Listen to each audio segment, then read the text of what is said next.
News Kannada ವಾಹಿನಿಗೆ ಸ್ವಾಗತ. Micro finance ಕಂಪನಿಗಳ ಕಿರುಕುಳ ಕಾರಣಕ್ಕೆ ಈಗಾಗಲೇ ಕರ್ನಾಟಕ ರಾಜ್ಯದಲ್ಲಿ ಹಲವರು ಆತ್ಮಹತ್ಯೆಗೆ ಶರಣಾಗಿರುವ ಆರೋಪವೂ ಕೇಳಿಬಂದಿದೆ. ಈ ಘಟನೆಗಳನ್ನು ಗಂಭೀರವಾಗಿ ಪರಿಗಣಿಸಿರುವ ಕರ್ನಾಟಕ ಸರ್ಕಾರ ಮೈಕ್ರೋ ಫೈನಾನ್ಸ್ ಕಂಪನಿಗಳ ಹಾವಳಿಗೆ ಬ್ರೇಕ್ ಹಾಕಲು ಮುಂದಾಗಿದೆ. ಗೃಹ ಸಚಿವ ಡಾಕ್ಟರ್ ಜಿ ಪರಮೇಶ್ವರ್ ಇವರು ಇದೀಗ ಮೈಕ್ರೋ ಫೈನಾನ್ಸ್ ಕಂಪನಿಗಳ ವರ್ತನೆ ವಿರುದ್ಧ ವಾರ್ನಿಂಗ್ ಕೊಟ್ಟಿದ್ದು, ಈ ರೀತಿಯ ಕಿರುಕುಳ ತಪ್ಪಿಸಲು ಕಠಿಣ ಕಾನೂನು ಜಾರಿಗೆ ತರುವ ಭರವಸೆ ಕೊಟ್ಟಿದ್ದಾರೆ.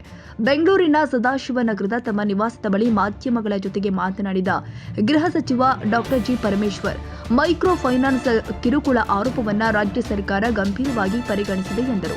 ಮೈಕ್ರೋ ಫೈನಾನ್ಸ್ ಸಿಬ್ಬಂದಿಗಳು ಕಿರುಕುಳ ನೀಡುತ್ತಾ ಇರುವ ಕುರಿತು ಈಗಾಗಲೇ ರಾಜ್ಯದಲ್ಲಿ ಹಲವು ಪ್ರಕರಣಗಳು ದಾಖಲಾಗಿದೆ. ಸಾಕಷ್ಟು ಆರೋಪಗಳು ಕೂಡ ಕೇಳಿಬಂದಿದೆ.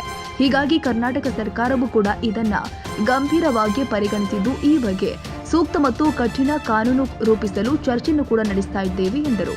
ಫೈನಾನ್ಸ್ನಿಂದ ಈಗಾಗಲೇ ಬಹಳಷ್ಟು ಜನರಿಗೆ ತೊಂದರೆ ಆಗ್ತಾ ಇದೆ ಅಂತ ಹೇಳಿ ಇಡೀ ರಾಜ್ಯಾದ್ಯಂತ ಅನೇಕ ಕಡೆ ಕಂಪ್ಲೇಂಟ್ ಮಾಡಿದ್ದಾರೆ. ಈಗಿರ್ತಕ್ಕಂಥ ನಿಯಮಗಳು ಅಷ್ಟು ಕಠಿಣವಾಗಿಲ್ಲ ಅನ್ನುವಂಥದ್ದು ನಮ್ಮ ಗಮನಕ್ಕೂ ಕೂಡ ಬಂದಿರುವಂಥದ್ದು. ಏನು ಬ್ಯಾಂಕಿನ ನಾರ್ಮ್ಸ್ ಪ್ರಕಾರ ಅದನ್ನು ರಿಕವರಿ ಮಾಡೋದಕ್ಕೆ ಕಾನೂನಿದೆ, ಅದೇ ಪ್ರಕಾರ ಅವರ ರಕ್ಷಣೆ ಮಾಡೋದಕ್ಕೂ ಕಾನೂನಿದೆ. ಅದು ಸಾಕಾಗ್ತಿಲ್ಲ, ಆ ಕಾನೂನು ಕಠಿಣವಾಗಿಲ್ಲ ಅಂಥೇಳಿ ನಮ್ಮ ಇಲಾಖೆಯಿಂದ ಈಗಾಗಲೇ ಅನೇಕ ವರದಿಗಳು ಕೂಡ ಬಂದಿದ್ದಾವೆ. ಅದಕ್ಕಾಗಿ ಈಗ ಮುಂದಿನ ದಿನದಲ್ಲಿ ಒಂದಿಷ್ಟು ಕಠಿಣವಾದಂಥ ಕಾನೂನುಗಳನ್ನು ಮಾಡ್ತಕ್ಕಂಥ ಅಗತ್ಯತೆ ಇದೆ. ಅದನ್ನು ಸರ್ಕಾರ ನಾವು ಮಾಡ್ತೇವೆ.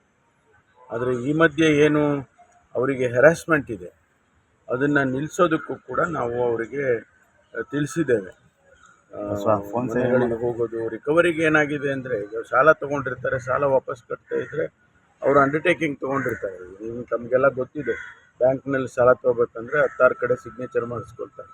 ಆ ಸಿಗ್ನೇಚರ್ ಯಾತಕ್ಕೆ ಮಾಡ್ತಿದ್ದೀವಿ ಅಂತಲೂ ಕೂಡ ಗ್ರಾಹಕರಿಗೆ ಗೊತ್ತಿರೋದಿಲ್ಲ.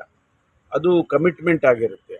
ಆ ಆಧಾರದ ಮೇಲೆ ಅವರು ಹೋಗಿ ಮನೆ ರೈಡ್ ಮಾಡೋದು, ಮನೆ ಸೀಸ್ ಮಾಡೋದು, ಈ ರೀತಿ ಎಲ್ಲ ಮಾಡ್ತಿದ್ದಾರೆ. ಅದನ್ನು ನಾವು ಕಾನೂನಿನಲ್ಲೇ ನಾವು ಅದಕ್ಕೆ ಸೊಲ್ಯೂಷನ್ ಕಂಡುಹಿಡಿಬೇಕು. ಈಗಾಗಲೇ ಕಾನೂನು ಸಚಿವರು ಕೂಡ ಅದರ ಬಗ್ಗೆ ಗಮನ ಹರಿಸಿದ್ದಾರೆ. ಮುಖ್ಯಮಂತ್ರಿಗಳು ಕೂಡ ಹೇಳಿಕೆ ಕೊಟ್ಟಿದ್ದಾರೆ. ಕಾನೂನನ್ನು ನಾವು ಇನ್ನೂ ಈ ಬರುವಂಥ ದಿವಸದಲ್ಲಿ ಅಮೆಂಡ್ಮೆಂಟ್ ಮಾಡಿ ಕಠಿಣವಾಗಿ ಮಾಡ್ತೀವಿ. ಸಭೆ ಇದೆ ಅಂತ ನೆಕ್ಸ್ಟ್ ವೀಕ್ ಸಭೆ ಹೌದು, ಚೀಫ್ ಮಿನಿಸ್ಟರ್ ಒಂದು ಸಭೆ ಕರೆದಿದ್ದಾರೆ. ಅದರಲ್ಲಿ ಚರ್ಚೆ ಮಾಡ್ತೀವಿ ಏನೆಲ್ಲ ಕೇಸ್ಗಳಾಗಿದ್ದಾವೆ ಮತ್ತು ಎಲ್ಲಿ ಕಾನೂನು ಅಷ್ಟೊಂದು ಕಠಿಣವಾಗಿಲ್ಲ ಅನ್ನೋದನ್ನು ಕೂಡ ಎಕ್ಸಾಮಿನ್ ಮಾಡ್ತೀವಿ. ಈ ಕೇಸಸ್ಗಳ ಬಗ್ಗೆ ಕೂಡ ಚರ್ಚೆ ಮಾಡ್ತೀವಿ. ಸರ್, ಪೊಲೀಸರು ಮೇಲ್ಮನವಿ ಸಲ್ಲಿಸಿದ್ರು ಸುಪ್ರೀಂ ಕೋರ್ಟ್ಗೆ ದರ್ಶನ್ ವಿಚಾರವಾಗಿ. ಇವತ್ತು ವಿಚಾರಣೆ ಬರ್ತಾ ಇದೆ. ಏನು ತೀರ್ಪು ಬರುತ್ತೆ ನೋಡಬೇಕಲ್ಲ. ನಾವು ನಮ್ಮ ಕೆಲಸ ನಾವು ಮಾಡಿದ್ದೀವಿ. ಪೊಲೀಸ್ನವರು ಏನು ಬೇಕೋ ಅದನ್ನು ಡಾಕ್ಯುಮೆಂಟೇಷನ್ಸ್ ಇರ್ಬೋದು ಅಥವಾ ಮಾಹಿತಿಗಳನ್ನಿರ್ಬೋದು ಥ್ರೂ ದಿ ಅಡ್ವೊಕೇಟ್ ಕೊಟ್ಟಿರ್ತಾರೆ. ಏನು ತೀರ್ಮಾನ ಬರುತ್ತೆ ಆ ತೀರ್ಮಾನದ ಆಧಾರದ ಮೇಲೆ ಮುಂದುವರಿತೀವಿ. ಸರ್, ರೆಡ್ಡಿ ಅವರು ಒಂದು ಗಂಭೀರ ಆರೋಪ, ಸತೀಶ್ ಜಾರಕಿಹೊಳಿ ಅವರನ್ನು ಮುಗಿಸೋದಕ್ಕೆ ಶ್ರೀರಾಮುಲು ಅವರನ್ನು ಪಕ್ಷಕ್ಕೆ ತರ್ತಾರೆ, ಅದಕ್ಕೋಸ್ಕರನೇ ಇಷ್ಟೆಲ್ಲ ಆಗ್ತಾ ಇದೆ ಅನ್ನುವಂಥದ್ದನ್ನ ರೆಡ್ಡಿ ನಿನ್ನೆ ಪ್ರೆಸ್ ಮೀಟಲ್ಲಿ ಬಗ್ಗೆ ನನಗೇನು ಅಷ್ಟು ಮಾಹಿತಿ ಇಲ್ಲ. ಕಾಂಗ್ರೆಸ್ ಅವರ ಪಕ್ಷದಲ್ಲಿ ಅದೆಲ್ಲ ಗಲಾಟೆಗಳಾಗ್ತಾ ಇದ್ದಾವೆ. ಆದರೆ ನಮ್ಮಲ್ಲಿ ಇದರ ಬಗ್ಗೆ ಯಾವುದು ಕೂಡ ಚರ್ಚೆಗಳಾಗಿ ಆ ವಿಷಯಕ್ಕೆ ಪ್ರಸ್ತಾಪ ಕೂಡ ನಮ್ಮಲ್ಲೇನೂ ಆಗಲಿಲ್ಲ. ಮಧ್ಯೆ ಸತೀಶ್ ಜಾರಕಿಹೊಳಿ ಹೆಸರು ಬಂದಿರೋದು ಗೊತ್ತಿಲ್ಲ. ಅದ್ರ ಬಗ್ಗೆ ನನಗೆ ಯಾವುದೇ ಮಾಹಿತಿ. ಚರ್ಚೆ ಏನಾದರೂ ಆಗಿತ್ತು ಸರ್? ರಾಮುಲು ಲೋಕಸಭೆ ಚುನಾವಣೆ ವೇಳೆ ಏನಾಗಿತ್ತು ಅನ್ನೋದು ನನಗೆ ಗೊತ್ತಿಲ್ಲ. ಅಧ್ಯಕ್ಷರು ಉತ್ತರ ಕೊಡ್ತಾರೆ. Thank you sir. ತಾಜಾ ಸುದ್ದಿಗಾಗಿ MTV ನ್ಯೂಸ್ 24x7ಗೆ ಸಬ್ಸ್ಕ್ರೈಬ್ ಮಾಡಿ ಮತ್ತು ಬೆಲ್ ಐಕಾನ್ ಅನ್ನು ಒತ್ತಿ. ತಪ್ಪದೇ ಲಿಂಕ್ ಶೇರ್ ಮಾಡಿ.